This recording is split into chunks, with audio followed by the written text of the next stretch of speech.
Gas ಹಚ್ಚದೆ ಪಾಕ ಇಲ್ಲದೆ ಯಾವ ರೀತಿ 5 ನಿಮಿಷದಲ್ಲಿ ಈ ಬರ್ಫಿ ಮಾಡ್ಬೋದು ಅಂತ ನಾನು ನಿಮ್ಮ ಜೊತೆ ಸ್ಟೆಪ್ ಬೈ ಸ್ಟೆಪ್ ಶೇರ್ ಮಾಡ್ತಿದ್ದೀನಿ. Welcome to Hema Nagaraj vlogs. ನಾನು ಹೇಮಾ. ಒಂದು ಸಲ ಕ್ಲೋಸಪ್ ವ್ಯೂ ನೋಡ್ಕೊಂಬನ್ನಿ ಯಾವ ರೀತಿ ಇದೆ ನಮ್ಮ ಬರ್ಫಿ. ಪರ್ಫೆಕ್ಟ್ ಮೆಷರ್ಮೆಂಟ್, ಪರ್ಫೆಕ್ಟ್ ಅಳತೆ.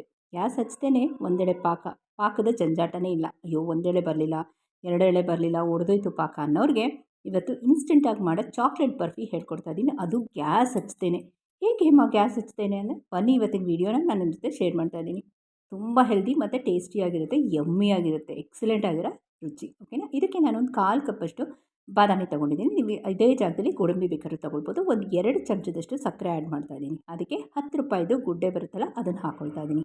ತುಂಬ ಇನ್ಸ್ಟೆಂಟಾಗಿ ಟೇಸ್ಟಿಯಾಗಿ ಎಕ್ಸಲೆಂಟ್ ರುಚಿ ಸ್ವಾದ ಕೂಡ ನಮ್ಮ ಚಾಕ್ಲೇಟ್ ಬರ್ಫಿ. ಅದಕ್ಕೆ ಒಂದು 10 ರೂಪಾಯಿದು ಟೋಟಲಾಗಿ ನಾನು 50 ರೂಪಾಯಿ ಖರ್ಚು ಮಾಡಿದ್ದೀನಿ ಈ ಬರ್ಫಿ ಮಾಡೋದಕ್ಕಷ್ಟೇ. 10 ರೂಪಾಯಿದು ನಮ್ಮ ಡೈರಿ ವೈಟ್ನರ್ ಮಿಲ್ಕ್ ಪೌಡ್ರ್ ಅದನ್ನು, ಮತ್ತು ಒಂದು 1/4 ಕಪ್ಪಷ್ಟು ಕೊಬ್ಬರಿ ಪೌಡ್ರು ಅಂದರೆ ಡೆಸಿಕೇಟೆಡ್ ಕೋಕೋನಟ್ ಪೌಡರ್, ಇದನ್ನೆಲ್ಲ ಗ್ರೈಂಡ್ ಮಾಡಿ ಒಂದು ಬೌಲ್ಗೆ ಹಾಕ್ಕೊಳ್ತಾ ಇದ್ದೀನಿ. ಇನ್ಸ್ಟೆಂಟಾಗಿ ಫಟಾಫಟ್ ಅಂತ 10 ನಿಮಿಷದಲ್ಲಿ ಆಗೋಂಥ ಚಾಕ್ಲೇಟ್ ಬರ್ಫಿ. ಓಕೆನಾ. ಇದಕ್ಕೆ ನಾನು ಕೋಕೋ ಪೌಡ್ರು ಹಾಕ್ಕೊಳ್ಬೋದು, ಡ್ರಿಂಕಿಂಗ್ ಚಾಕ್ಲೇಟ್ ಬರುತ್ತೆ ನೋಡಿ ಅದನ್ನು ಸಹ ಹಾಕ್ಕೊಳ್ಬೋದು. 1 ಚಮಚದಷ್ಟು ಏಲಕ್ಕಿ ಕಾಯಿನ ಕುಟ್ಟಿ ಪುಡಿ ಮಾಡಿ ಒಂದು ಡಬ್ಬಿಗೆ ಇಟ್ಕೊಂಡಿರ್ತೀನಿ. ಅದನ್ನು ಹಾಕ್ಕೊಂಡು ಸ್ವಲ್ಪ ವಾಮಾಗಿ, ಬಿಸಿ ಇರಬಾರ್ದು, ನಾರ್ಮಲ್ ರೂಮ್ ಟೆಂಪ್ರೇಚರ್ ಇಲ್ಲ ಹಾಲಲ್ಲಿ ಅದನ್ನು ಕಲಿಸ್ಕೊಂಡು ಉಂಡೆ ಮಾಡ್ಕೊಳ್ತಾ ಇದ್ದೀನಿ. ಇದು ತುಂಬ ಟೇಸ್ಟಿಯಾಗಿರುತ್ತೆ, ಇನ್ಸ್ಟೆಂಟ್ ಆಗೋಗುತ್ತೆ ಬರ್ಫಿ. ಈ ಸಲ ಹಬ್ಬಕ್ಕೆ ಇದನ್ನು ನೀವು ಇಡ್ಬೋದು, ಕತ್ತು ಟೇಸ್ಟಿಯಾಗಿರುತ್ತೆ.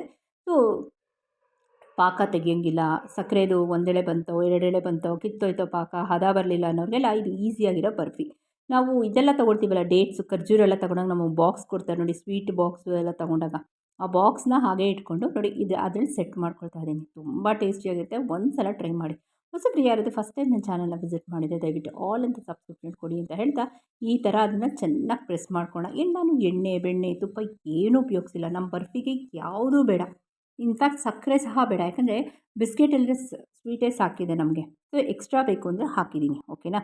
ಸೊ ಸಕ್ಕರೆ ಇಲ್ಲದೇನೂ ಮಾಡ್ಬೋದು, ತುಂಬ ಚೆನ್ನಾಗಿದೆ. ಒಂದು 5 ನಿಮಿಷ ಇದನ್ನು ಬಿಟ್ಬಿಡಿ, ಅದು ಚೆನ್ನಾಗಿ ಸೆಟ್ ಆಗಿರುತ್ತೆ ಆ ಬಾಕ್ಸ್ ಶೇಪ್ಗೆ. ನೀಟಾಗಿ ಡೈಮಂಡು, ಸರ್ಕಲ, ಸ್ಕ್ವೇರು ಯಾವ ಶೇಪ್ ಆದರೂ ಕಟ್ ಮಾಡ್ಕೊಳ್ಳಿ. ನಾನಿವತ್ತು ಸ್ಕ್ವೇರಾಗಿ ಕಟ್ ಮಾಡ್ತಾ ಇದ್ದೀನಿ. ಸೊ ಫಟಾಫಟ್ ಅಂತ ಆಗೋ ರೆಸಿಪಿ ನಿಮ್ಗೆ ಏನು ಅನಿಸುತ್ತೆ ನಂಗೆ ಕಮೆಂಟ್ ಸೆಕ್ಷನ್ ಹಾಕಿ. ಹೊಸಬ್ರು ಯಾರಾದರೂ ಫಸ್ಟ್ ಟೈಮ್ ನನ್ನ ಚಾನಲ್ನ ವಿಸಿಟ್ ಮಾಡಿದರೆ ದಯವಿಟ್ಟು ಆಲ್ ಅಂತ ಸಬ್ಸ್ಕ್ರಿಪ್ಷನ್ ಕೊಡಿ ಅಂತ ಬೆಲ್ ಬಟನ್ ಒತ್ತಿ ಅಂತ ಹೇಳ್ತಾ, ಇನ್ಸ್ಟೆಂಟಾಗಿ ಗ್ಯಾಸ್ ಹಚ್ಚದೆ, ಪಾಕ ಇಲ್ಲದೆ, ಸಕ್ಕರೆ ಇಲ್ಲದೆ, ತುಪ್ಪ ಇಲ್ಲದೆ ಯಾವ ರೀತಿ ಬರ್ಫಿ ಮಾಡೋದು ಅಂತ ನಾನು ನಿಮ್ಮ ಜೊತೆ ಶೇರ್ ಮಾಡ್ತಾಯಿದ್ದೀನಿ. ಓಕೆನಾ. ಇವತ್ತೇ ನಿಮ್ಮ ಮನೇಲೆಲ್ಲ ಟ್ರೈ ಮಾಡಿ. ನಿಮ್ಮ ಮನೇಲಿ ಒಂದು 10 ರೂಪಾಯಿ ಬಿಸ್ಕೆಟ್ ಇದ್ದರೆ ಸಾಕು, ಯಮ್ಮಿಯಾಗಿ ಟೇಸ್ಟಿಯಾಗಿ ಎಕ್ಸಲೆಂಟ್ ಆಗಿರೋ, ಆಹಾಹಾ ಬಾಯಿಗಿಟ್ರೆ ಒನ್ಸ್ ಮೋರ್ ಅಂತ ಮಕ್ಳಿಗೂ ಹೇಳಬೇಡಿ ಯಾವುದರಿಂದ ಮಾಡಿರೋದಂತ, ಅವ್ರನ್ನೇ ಕಂಡುಹಿಡಿಯೋಕೆ ಬಿಡಿ, ಅಷ್ಟು ಟೇಸ್ಟಿಯಾಗಿರುತ್ತೆ, ಯಮ್ಮಿಯಾಗಿರುತ್ತೆ.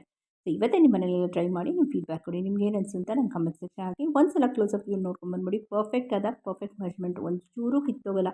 ಸೊ 10 ನಿಮಿಷ ಅದನ್ನ ಸೆಟ್ ಮಾಡೋಕ್ಕೆ ಬಿಟ್ಟಿದ್ದೀನಿ ಅಷ್ಟೇ. ಬೇಕು ಅಂದರೆ ಒಂದು 5 ನಿಮಿಷ ಫ್ರಿಜ್ಜಲ್ಲಿ ಇಟ್ಬಿಟ್ಟು ತೆಗೀರಿ, ಇನ್ನೂ ಬೇಗ ಸೆಟ್ ಆಗುತ್ತೆ 5 ನಿಮಿಷದಲ್ಲ. ಹೊರಗಡೆ ಇಟ್ಟರೆ 10 ನಿಮಿಷ. ನೋಡಿ ಹೆಂಗಿದೆ ನಮ್ಮ ಬರ್ಫಿ. ಸೈಡ್ ಎಡ್ಜಸ್ ಒಂಚೂರು ವಾಚ್ ಮಾಡಿ ಫ್ರೆಂಡ್ಸ್, ಏನು ಪರ್ಫೆಕ್ಟಾಗಿ ಕಟ್ ಮಾಡಿದ್ದೀನಿ ಅಂತ. ಸೊ ಪರ್ಫೆಕ್ಟಾಗಿ ಸೆಟ್ ಆದರೆ ಮಾತ್ರ ಪರ್ಫೆಕ್ಟಾಗಿ ಕಟ್ ಮಾಡೋಕ್ಕೆ ಸಾಧ್ಯ. ಸೊ ಪರ್ಫೆಕ್ಟಾಗಿ ಸೆಟ್ ಆಗಬೇಕಾದ್ರೆ ಪರ್ಫೆಕ್ಟ್ ಮೆಜರ್ಮೆಂಟ್ ಬೇಕೇ ಬೇಕು. ಈ ಪರ್ಫೆಕ್ಟ್ ಮೆಜರ್ಮೆಂಟ್ ಸ್ವೀಟ್ ನಿಮ್ಗೆ ಏನು ಅನಿಸುತ್ತೆ ಅಂತ ನಂಗೆ ಕಮೆಂಟ್ ಸೆಕ್ಷನ್ ಹಾಕಿ. ಓಕೆನಾ.